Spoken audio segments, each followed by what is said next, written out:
The fall of Zephyria. The twin moons of Zephyria cast an eerie glow over the once pristine capital city of Athoria.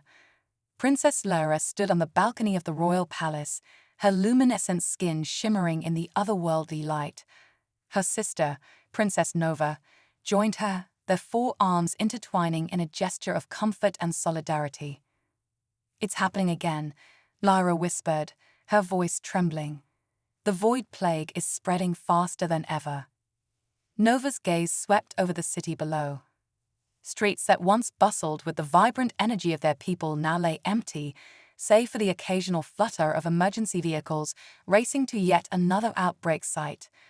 "We've tried everything, sister. Our best minds have failed us." The void plague had appeared without warning 3 cycles ago, an insidious disease that consumed not just the body, but the very essence of the Zephyrians. It left its victims as hollow shells, their bioluminescence extinguished, their minds wiped clean of all that made them who they were.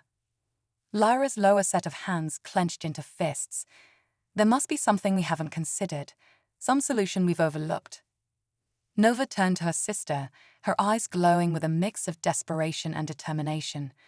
Perhaps it's time we looked beyond our own world for help." Lyra's antennae twitched in surprise. "You can't mean..." "Humans," Nova said firmly. "We need to seek help from Earth." The word hung in the air between them, laden with centuries of history and misconception. Humans were a primitive species by Zephyrian standards, barely having achieved interplanetary travel. Yet stories of their resilience, their adaptability, and their sheer stubborn will to survive had spread even to the far reaches of the galaxy where Zephyria resided. "The Council will never agree," Lyra protested weakly, even as a flicker of hope ignited within her. Nova's 4 eyes narrowed with resolve. "Then we don't ask the Council. We go ourselves." The next few hours passed in a whirlwind of covert activity. The royal sisters, trained from birth in the art of governance and diplomacy, now found themselves planning what amounted to little more than a jailbreak from their own palace. They packed light, taking only what they could carry in their personal quantum storage devices. Nova downloaded the entirety of Zephyria's medical database, while Lyra focused on cultural and linguistic information that might help them navigate Earth's society. As the first light of dawn began to creep over the horizon, they made their way to the royal hangar. The guards, loyal to the princesses above all else, turned a blind eye to their departure. Their chosen vessel was the Stellar Whisper, a sleek diplomatic shuttle designed for speed and stealth. As Nova initiated the launch sequence, Lyra cast one last look at the world they were leaving behind. "We will return," she vowed softly, "with help." The Stellar Whisper rose silently into the atmosphere, its advanced cloaking technology rendering it invisible to Zephyria's defense systems. As they broke free of the planet's gravitational pull, Nova plotted a course for the Sol system. "It will take us approximately 3 Earth months to reach our destination," she informed Lyra. "We should use this time to study everything we can about humans and their culture." Lyra nodded, her mind already racing with questions. "Do you think they'll help us? From what I've read, they're a fractious species, often at war with themselves." Nova's upper right hand reached out to activate the ship's holographic display, bringing up images of Earth and its inhabitants. "That's true, but they're also capable of incredible feats when united against a common threat. The Void Plague could be that threat, not just to us, but potentially to them as well if it were to spread beyond Zephyria." As the Stellar Whisper accelerated to faster-than-light speeds, the sisters immersed themselves in their studies. They learned of humanity's triumphs and failures, their art and their sciences, their capacity for both great cruelty and astounding kindness. "It says here that they've overcome numerous pandemics in their history," Lyra noted, her voice tinged with hope. "Perhaps they'll have insights our own scientists have missed." Nova, poring over Earth's entertainment broadcasts, chuckled softly. "They certainly have active imaginations. Look at this. They've created countless stories about encountering alien life. Some peaceful, some not so much." Let's hope we fall into the peaceful category, Lyra murmured. As the weeks passed, the sisters' excitement grew, tempered always by the weight of responsibility they carried. They were their people's last hope, venturing into the unknown on little more than a desperate gamble. Finally, after what seemed like an eternity, the blue-green orb of Earth appeared on their view screen. "It's beautiful," Lyra breathed, all four of her eyes wide with wonder. Nova nodded in agreement, even as she began the delicate process of navigating Earth's satellite network without detection. "Remember the plan," she said. "We need to make contact with their scientific community first. The last thing we want is to cause a panic." They chose to land in a remote area of what humans called North America, a vast wilderness far from major population centers. As the stellar whisper touched down in a moonlit clearing, Lyra and Nova took a moment to compose themselves. "Ready?" Nova asked, her hand hovering over the hatch release. Lyra took a deep breath, steeling herself for whatever lay ahead. "Ready." The hatch opened with a soft hiss, and Earth's atmosphere rushed in. The sisters stepped out onto alien soil for the first time, their bioluminescence casting a soft glow in the darkness. "The air," Lyra gasped. "It's so heavy." Nova nodded, her own respiratory systems struggling to adjust. "We'll adapt. We have to." They had only taken a few steps when a blinding light suddenly illuminated the clearing. Voices rang out, harsh and commanding in a language that translators struggled to keep up with. "Freeze. Hands where we can see them." Surrounded by what they could now see were armed humans in some kind of uniform, Lyra and Nova slowly raised all four of their arms. "We come in peace," Lyra called out, hoping their translators were working correctly. "We need your help."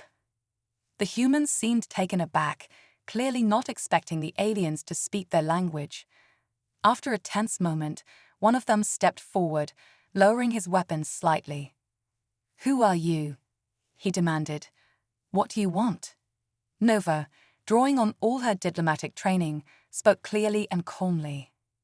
"We are Princess Lyra and Princess Nova of Zephyria. Our world is dying, and we believe humanity may be our only hope for salvation." The human leader's eyes widened in disbelief. He turned to one of his companions and muttered something the sisters' translators didn't catch. Then, addressing the princesses again, he said, "You'll need to come with us. Our superiors are going to want to hear this story." As they were led away from their ship, Lyra and Nova exchanged a look. This wasn't quite how they had planned their first contact with humanity, but at least they hadn't been immediately shot on sight. It was a start. Little did they know that their arrival on Earth was about to change the course of not just Zephyrian history, but human history as well.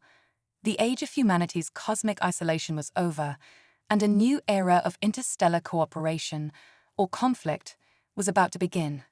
Earthbound emissaries. The fluorescent lights of the underground facility buzzed incessantly, a stark contrast to the bioluminescent glow of Zephyria. Princesses Lyra and Nova sat side by side in a sterile interrogation room, their forearms resting uneasily on the cold metal table before them. Across from them sat Dr. Samantha Chen, Earth's leading xenobiologist, and General Marcus Hawthorne, a gruff military man with more stars on his uniform than the sisters had fingers on a single hand. "Let me get this straight," Hawthorne growled, his bushy eyebrows furrowed in disbelief. "You're alien royalty, and you've come to Earth seeking. What exactly?" "Our help. Our submission." Lyra's antennae twitched nervously. "Neither, General. We seek partnership." Dr. Chen leaned forward, her eyes alight with scientific curiosity. "You mentioned a plague. Can you elaborate?" Nova nodded, activating a holographic display from her wrist device. A 3D model of a Zephyrian appeared, its body slowly consumed by pulsating dark energy. "We call it the Void Plague," she explained. "It doesn't just attack the body, it erases the victim's very essence.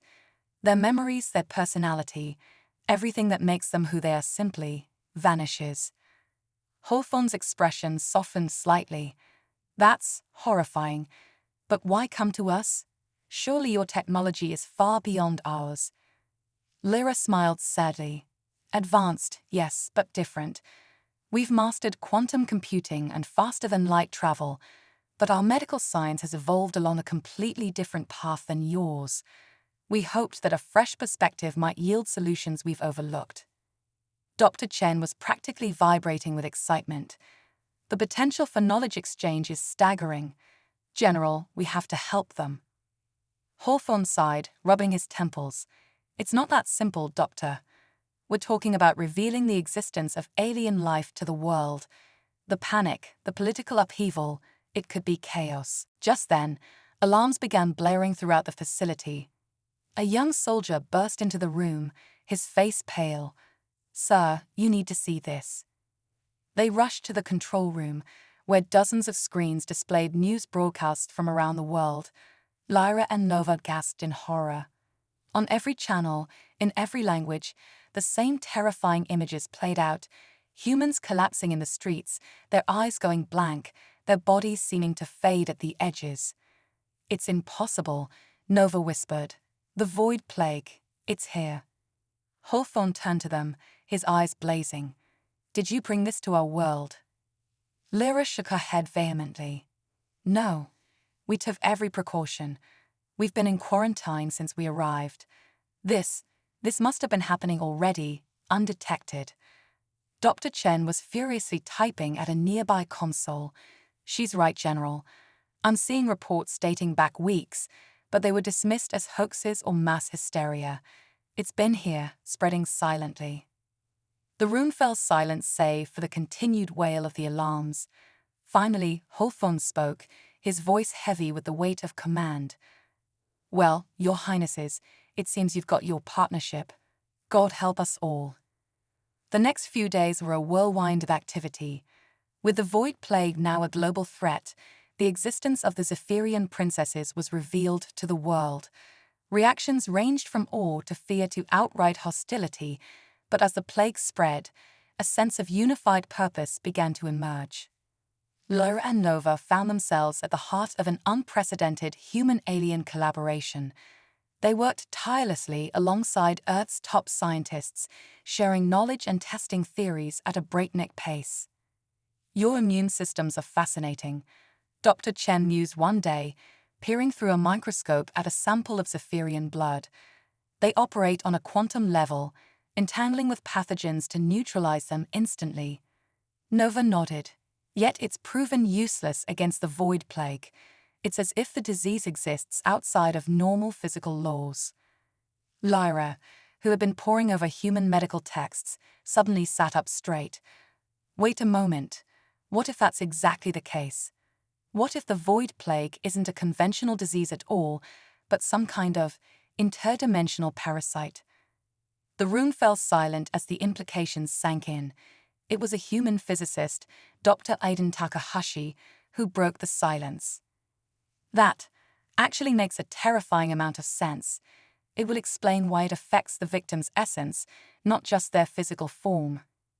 This new perspective energized the research team. They began exploring the intersection of quantum mechanics and human neurobiology, a field that had never been combined in quite this way before. As they worked, Lyra and Nova found themselves developing a deep respect for their human counterparts. The creatures they had once considered primitive were proving to be incredibly adaptable and innovative. One evening, as they took a rare break to eat, the sisters had developed a particular fondness for pizza. Lyra turned to Nova. Do you think we made the right choice coming here? Nova considered the question, her 4 eyes blinking in sequence. I do. Even if we don't find a cure, at least we're not facing this alone anymore. Their moment of reflection was interrupted by Dr. Takahashi bursting into the room, his eyes wild with excitement.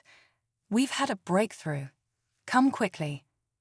They rushed to the lab, where a complex array of equipment had been set up around a contained sample of the Void Plague.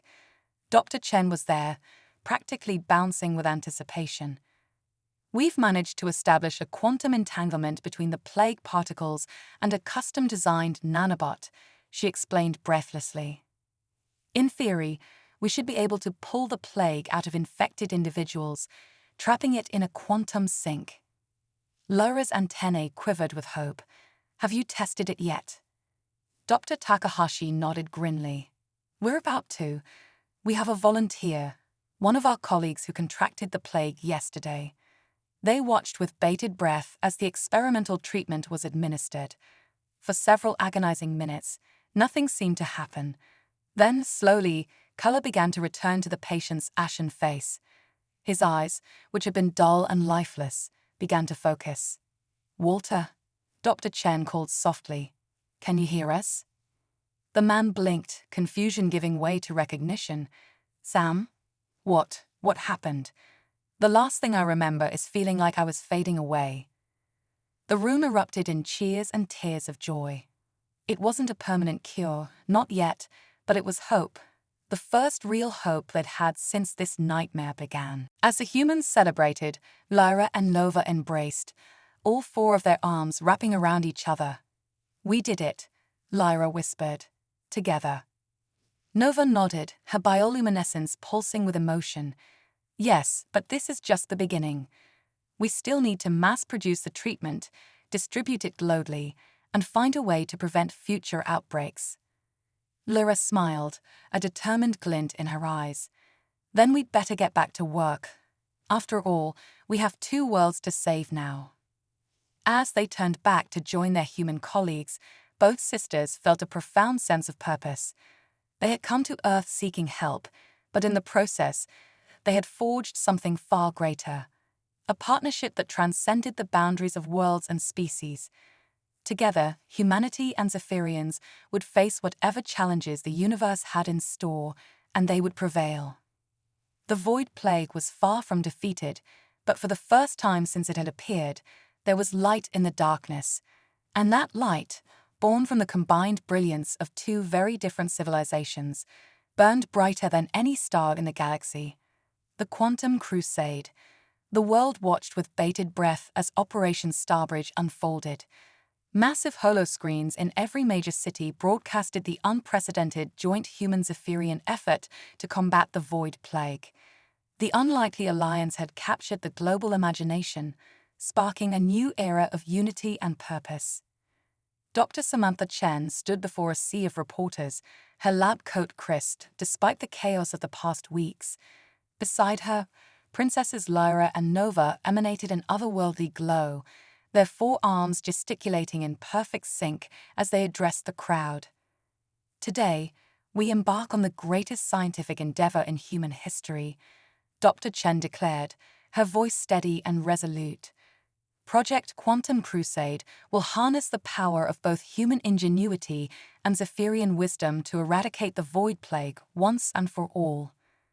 The sisters nodded in agreement, their antennae twitching with nervous energy.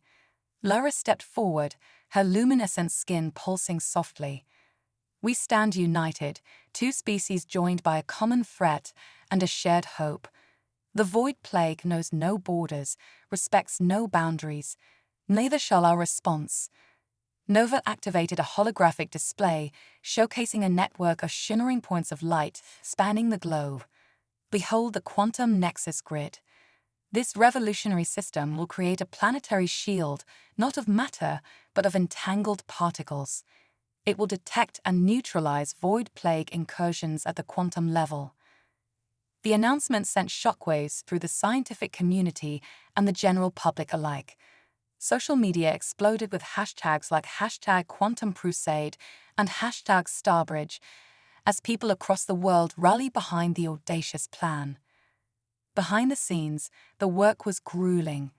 In a vast underground complex, dubbed the Hive, human and Zephyrian scientists toiled around the clock. Dr. Aiden Takahashi hunched over a holographic console, his fingers dancing across the controls as he fine-tuned the quantum harmonics of the Nexus Grid. "We're pushing the boundaries of known physics here," he muttered, rubbing his bleary eyes. "If we get this wrong, we could tear a hole in the fabric of reality." Lyra placed a comforting hand on his shoulder, her touch sending a small static shock through his lab coat. "Then we shall not get it wrong, Dr. Takahashi. Our worlds depend on it. Across the lab, Nova worked alongside a team of human engineers, her forearms a flurry of activity as she assembled prototype quantum beacons. These devices, no larger than a coffee mug, would form the backbone of the Nexus grid. Remarkable, breathed Chief Engineer Maria Rodriguez, watching Nova's dexterous manipulations. Your fine motor control is beyond anything I've ever seen. Nova's upper eyes blinked in appreciation, while her lower pair remained focused on her work. Thank you. On Zephyria, we have a saying, 4 hands craft, 2 eyes watch, 2 eyes dream. It means to always balance precision with vision. As the days wore on, the first signs of success began to emerge. Reports of void plague remissions trickled in from test sites around the world. The quantum treatment, now dubbed Lazarus therapy, was bringing people back from the brink of oblivion. But the void plague was adapting. New strains appeared, more aggressive and resistant to the therapy. It was a cosmic arms race, with the fate of 2 worlds hanging in the balance. In a secure wing of the hive, General Hawthorne oversaw the military application of their discoveries. "We're not just playing defense anymore," he growled, addressing a room full of top brass and government officials. "It's time we took the fight to the enemy." He unveiled plans for Operation Void Lancer, a bold strategy to use modified quantum beacons as offensive weapons against the source of the plague. The risks were enormous, but so were the potential rewards. Meanwhile, in a quiet corner of the facility, Lyra and Nova shared a rare moment of solitude. They gazed out at the starry sky through a reinforced window, their bioluminescence dimmed to match the mood. "Do you ever wonder," Lyra mused, her voice barely above a whisper, "if we made the right choice in coming here? We've changed the course of human history, exposed them to dangers they never knew existed." Nova's antennae drooped slightly. "I do. But then I look at what we've accomplished together, the bonds we've forged. I believe the universe brought us here for a reason, sister." Their contemplation was interrupted by an urgent alert. They rushed to the main control room, where chaos reigned. Dr. Chen's face was ashen as she turned to them. "We've detected a massive void plague convergence," she said, her voice trembling. It's like nothing we've ever seen before, some kind of sentient void storm." The main screen showed a swirling vortex of darkness approaching Earth's atmosphere. Within its depths, they could make out shapes, twisted, nightmarish forms that defied description. "By the eternal sums," Nova gasped. "It's not just a plague, it's an invasion." General Hawthorne's voice boomed over the comms.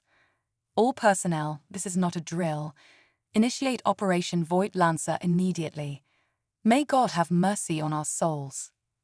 As alarms blared and the facility shifted into high alert, Lyra and Nova exchanged a determined look. They had come to Earth seeking help, but now they stood as Earth's first and perhaps only line of defense against a threat beyond imagination. "We need to get to the quantum core," Lyra said, her mind racing with possibilities.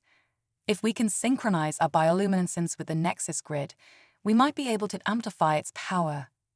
Nova nodded, already moving. "Let's go. It's time to show the void what happens when you mess with 2 worlds." As they raced through the corridors, the weight of 2 civilizations' hopes rested upon their shoulders. The quantum crusade had entered its final, desperate phase. Victory would mean salvation for Earth and Zephyria alike. Failure was simply not an option.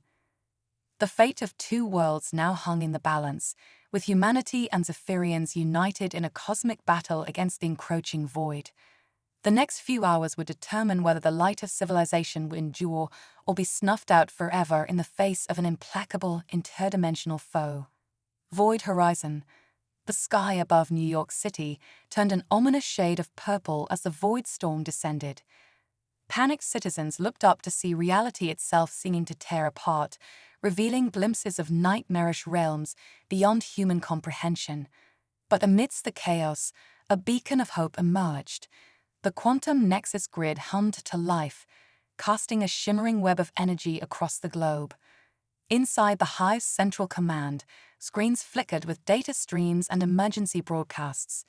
Dr. Samantha Chen's fingers flew across holographic interfaces, coordinating the global response. Quantum beacons are online in 80% of major cities, she reported, her voice tense but controlled. We're still waiting on confirmation from the Asian and African sectors. General Hawthorne loomed over a tactical display, his face illuminated by the eerie glow of the encroaching void. Where the hell are those void lancers? We need to punch a hole in that storm before it breaches the atmosphere. As if in answer, a squadron of sleek aircraft burst through the clouds, their hulls pulsing with quantum energy. Leading the charge was ace pilot Maya Stardust Rodriguez, her voice crackling over the comms. Void Lancer Squadron reporting in. We're locked and loaded with quantum torpedoes. Permission to engage. Granted, Hawthorne barked. Light 'em up, Stardust. The Void Lancers unleashed a barrage of quantum-tipped missiles into the swirling darkness. For a moment, it seemed to work. Fissures of light cracked through the void storm. But then, to everyone's horror, the darkness seemed to absorb the energy, growing even larger. It's not working, Maya shouted, her aircraft narrowly dodging a tendril of void matter. The quantum torpedoes are just making it stronger. In the quantum core chamber deep beneath the hive, Princesses Lyra and Nova stood at the heart of a massive, pulsating crystal structure.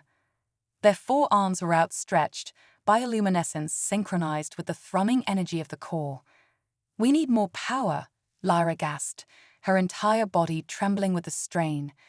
The void is consuming faster than we can generate. Nova's eyes narrowed in concentration. There's only one way. We need to channel the quantum energy directly through our bodies. It's the only way to create a resonance strong enough to repel the void. Dr. Aiden Takahashi, monitoring their vitals, looked alarmed. That amount of energy could tear you apart at the molecular level. It's suicide. We don't have a choice, Nova said grimly. Our people have a saying, in the darkest night, we become the stars. Lyra nodded, a sad smile on her face. It's been an honor, sister, for Zephyria, for Earth. As the sisters prepared to make the ultimate sacrifice, a blinding flash of light filled the chamber. When it faded, a figure stood before them, a being of pure energy, its form constantly shifting between human and Zephyrian. Who? What are you? Lyra asked, awestruck. The being's voice resonated in their minds. I am what you might become. A fusion of human and Zephyrian, evolved beyond physical form. I am here to show you another way. Meanwhile, in the skies above, the void storm had breached the upper atmosphere. Maya and her squadron fought desperately, their quantum weapons now little more than light shows against the encroaching darkness. We're losing ground, Maya shouted, her voice thick with frustration. Where's our backup? Suddenly, her cockpit instruments went haywire. A massive energy signature was detected, originating from the hive. All eyes turned to the central view screen, where an incredible sight unfolded. A colossal beam of prismatic light erupted from the ground, piercing the void storm.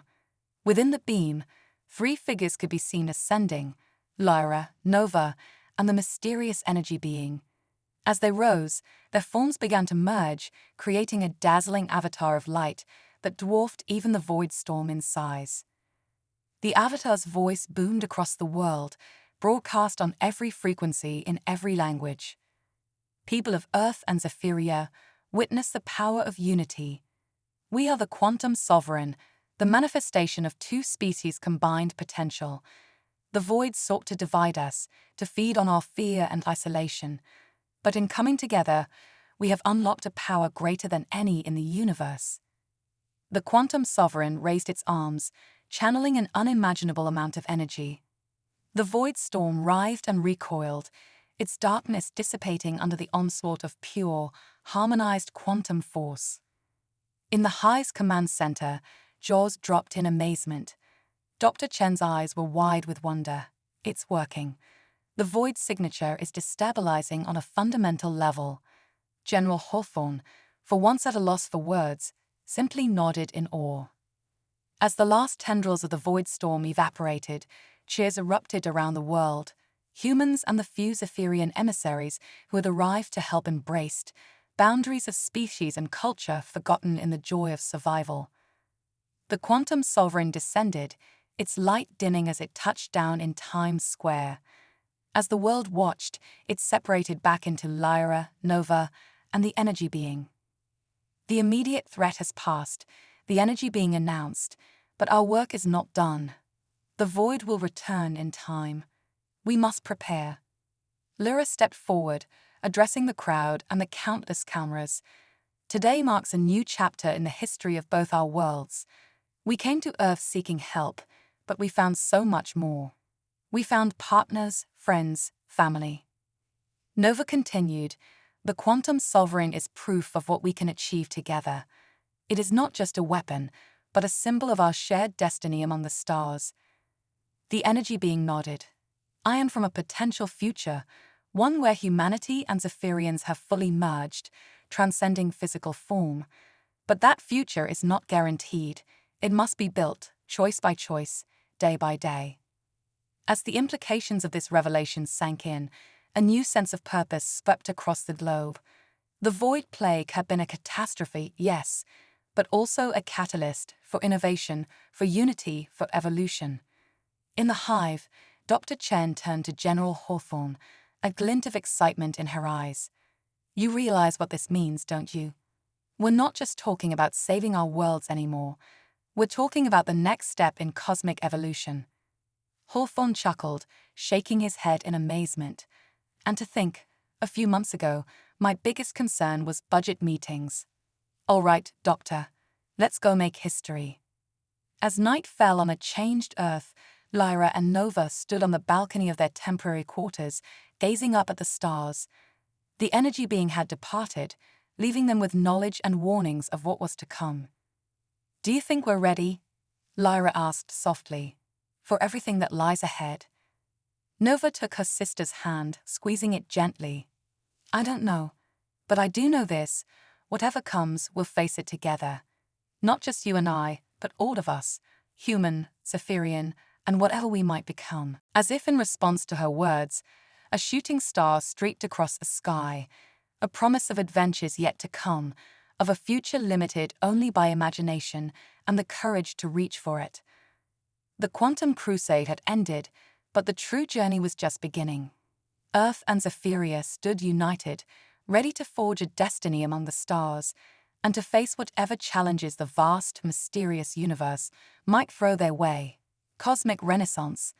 The dawn of a new era broke over Earth, bathing the world in the iridescent light of possibility. 1 year after the Void Crisis, humanity and their Zephyrian allies stood on the precipice of an unprecedented age of discovery and transformation. The Quantum Renaissance, as it came to be known, was reshaping society at a dizzying pace. In the heart of the newly christened Global Unity Complex, formerly known as the Hive, Dr. Samantha Chen addressed a holographic assembly of world leaders and Zephyrian dignitaries. Her lab coat was now adorned with shimmering quantum threads, a fusion of human fashion and alien technology. Ladies, gentlemen, and honored beings of all species, she began, her voice resonating with confidence. Project Stardust is no longer just a dream. Today, we activate the first quantum fold gate, connecting Earth and Zephyria in real time. A massive view screen behind her flickered to life, showing a colossal ring-shaped structure floating in Earth's orbit. Its surface rippled like liquid mercury, occasionally revealing glimpses of alien landscapes beyond. Princess Lyra stepped forward, her bioluminescence pulsing with excitement. This gate represents more than just a technological marvel. It is a bridge between our worlds, our cultures, our very ways of thinking. Nova nodded in agreement, adding, and it is but the first step. Soon, a network of these gates will span the galaxy, ushering in an era of exploration and unity beyond our wildest dreams. As the assembly erupted in applause, the camera panned out to show crowds gathered in city centers worldwide. The once feared alien princesses had become global icons, symbols of a future where the boundaries between species blurred and new possibilities emerged. Meanwhile, In a state-of-the-art laboratory complex in Tokyo, Dr. Aiden Takahashi stood before a group of eager students, a mix of humans and young Zephyrians participating in the first-ever interstellar exchange program. Today, we delve into the fascinating world of quantum biology, he announced, activating a holographic display that showed the intricate dance of subatomic particles within a cell. By understanding how Zephyrian physiology harnesses quantum effects, we're unlocking new frontiers in medicine, cognitive enhancement, and even the nature of consciousness itself. A human student raised her hand, her eyes wide with curiosity. Dr. Takahashi, is it true that some people are developing abilities like the quantum sovereign? Aiden smiled, adjusting his glasses. Excellent question, Yuki. Yes, we're seeing the first signs of what we're calling quantum evolution in both humans and Zephyrians. It seems our contact with the void and subsequent merging of our sciences has awakened latent potentials in both our species. He gestured to a Zephyrian student whose antennae were noticeably more elaborate than those of his peers. Zaxelor here has demonstrated a remarkable ability to perceive quantum fluctuations, allowing him to predict future events with startling accuracy. Zaxelor blinked his 4 eyes in shy acknowledgement as his classmates murmured in awe. But remember, Aiden cautioned, his tone turning serious, with great power comes great responsibility. The ethics board is working overtime to ensure these emerging abilities are used for the benefit of all. Across the globe, evidence of the quantum renaissance was everywhere. In the streets of Rio de Janeiro, holographic displays showcased the latest in human Zephyrian fusion cuisine.